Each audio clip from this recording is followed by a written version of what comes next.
बघा मित्रांनो, आपल्या पायाला जळजळ होत राहते, फुटी गेलेल्या राहतात. आपण चिखलामध्ये किंवा उन्हामध्ये फिरल्यानंतर आपल्या पायांना बहुतेक लोकांच्या पायांना ही जळजळ होत राहते. तर ती जळजळ मिटवण्यासाठी आपण घरगुती उपाय म्हणून घेऊन आलोय. तर बघा, आपण असेच नवीन-नवीन, छोटे-छोटे घरगुती उपाय सांगणार आहोत, जे घरात आपल्या राहून पण आपल्याला औषध ते माहीतच राहत नाही. तर बघा, अशाच एक व्हिडिओ आपण घेऊन आलोय, ज्यांच्या पायाला जळजळ होते, तळपायाला जी जळजळ होते ती मिटवण्यासाठी आपण हा सोपा उपाय केला पाहिजे घरी. तर बघा, घरी काय केलं पाहिजे, तर एकदम असे क्षुल्लक गोष्टी आहेत आपल्या घरामध्ये किंवा घरातील आजूबाजूला आपले गार्डन राहतात किंवा आपल्या घराबाजूला झाडे राहतात. तेच झाडांविषयी आपण माहिती देणार आहोत या चॅनलवरती. बघा, चॅनलवर नवीन असाल तर नक्की सबस्क्राईब करून ठेवा. चला तर सुरू करू.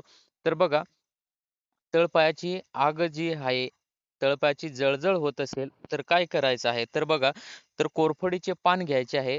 कोरफडीचे पान घेतल्यानंतर ते मधोमध कापून त्यावर घरगुती बनवलेली हळद. तर बघा, एक कोरफडीचं पान घ्यायचं आहे तुम्हाला. पान म्हणजे कोरफड आपण म्हणतो ते. ते घेऊन ते मध्ये कापायचं आहे.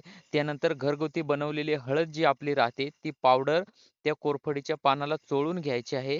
हे पान तळपायांना 5 ते 10 मिनिटं बांधून ठेवायचे आहे. यामुळे काय होतं, तर तळपायांना थंडावा मिळतो. त्यानंतर शरीरातील उष्णता ही कमी होते. तर बघा, एकदम सोपा उपाय आहे. कोरफड आपल्याला कुठं पण मिळते. त्याला एलोवेरा म्हणतो आपण इंग्लिशमध्ये. ते कुठं पण भेटतं. आपल्याला कुठं पण सहज उपलब्ध होईल. तर ते काय करायचं आहे, त्याचं पान घ्यायचं आहे अर्धं आणि ते असं अर्धं कापायचं आहे. कापायचं म्हणजे असं 2 भाग करायचे आहेत त्याचे, इकडं आणि उजवा आणि डावा उभं कापायचं आहे. त्यानंतर त्याच्यावर आपली घरगुती बनवलेली हळद असते. आपण खायची हळद जी म्हणतो, जी आपण कोणत्या पण भाजीत वापरतो, ती हळद घ्यायची आहे. ती हळद काय करायची आहे, त्या कोरफडीच्या पानाला चोळून घ्यायची आहे.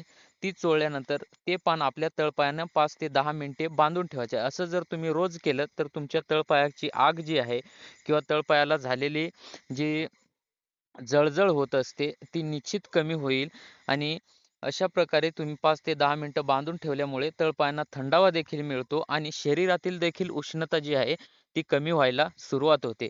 तर बघा, तुमच्या लक्षात आलंच असेल काय करायचं आहे. तर हा व्हिडिओ जर शेवटपर्यंत बघितला असेल, तर तुमचे मनापासून धन्यवाद.